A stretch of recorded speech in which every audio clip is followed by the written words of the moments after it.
ऐसा खराब हुई रहे कि सब लड़कवन सन पर लाइन मारे।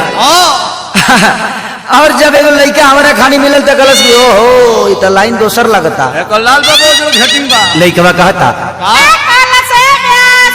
कि लागे चाइत में महुआ चुआइबू आ कितना लोग के अपना जाल में फंसाइबू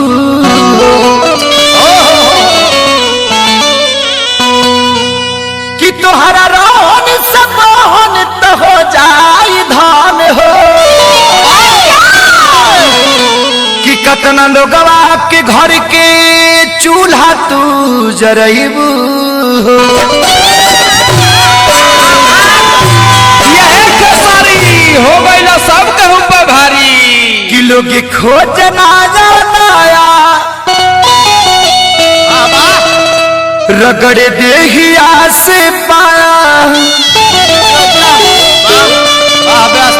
कि रोज घूमती आई तो बाधार में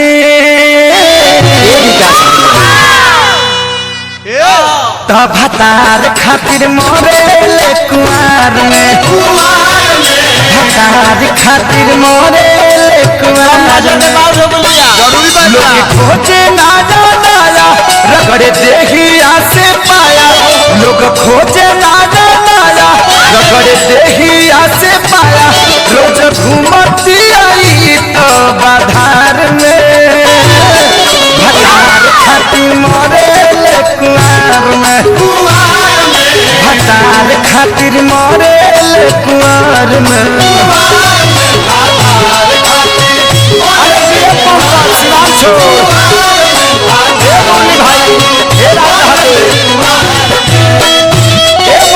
भाई हो अरे मुखिया जी बरहमपुर हाई देखा उमेश जी हाई देखा भाई हो मोहित भैया आई सासाराम चला पिंटू भाई हो जाए भाई भोला चाचा आई एक छोटू भाई काकर का छोड़ा ना एक पप्पू भैया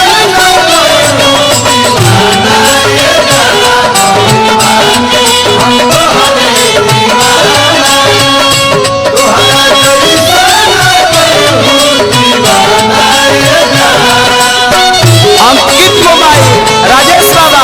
कैलाश जी पवन बाबा हो लड़कवा कहता बाबू हे आपू शंकर भाई सुनील भाई हो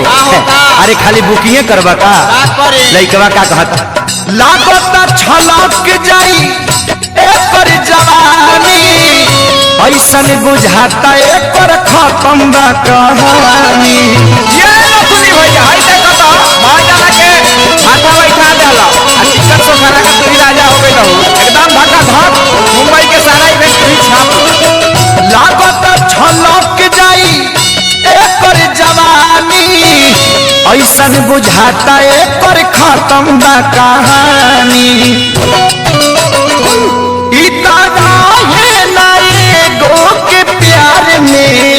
भतार खाती मोरल कुआर में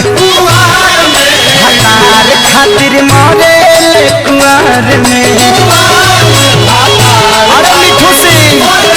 मुन्ना यादव भाई हो बुलबुल भैया लीटर बाबा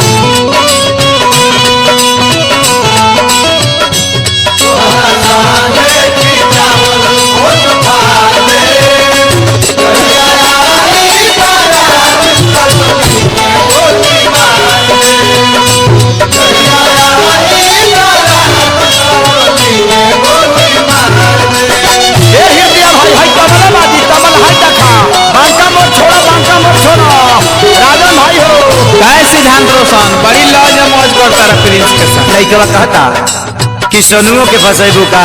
बेचारा अच्छा लड़का है आजाद अच्छा लड़का है कभी जी बुढ़ौती में का चाहता रू केहू से बात करे दांत पीसी पीसी छन के ले ऐसे जैसे चमकेला तीसी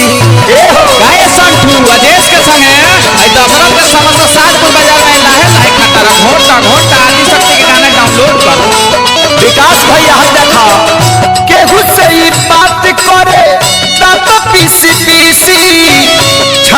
ले ऐसे जैसे चमकेला तीसी। ई टमाटर पिया चैत के नहार में भतार खातिर मरल कुमार में भतार खातिर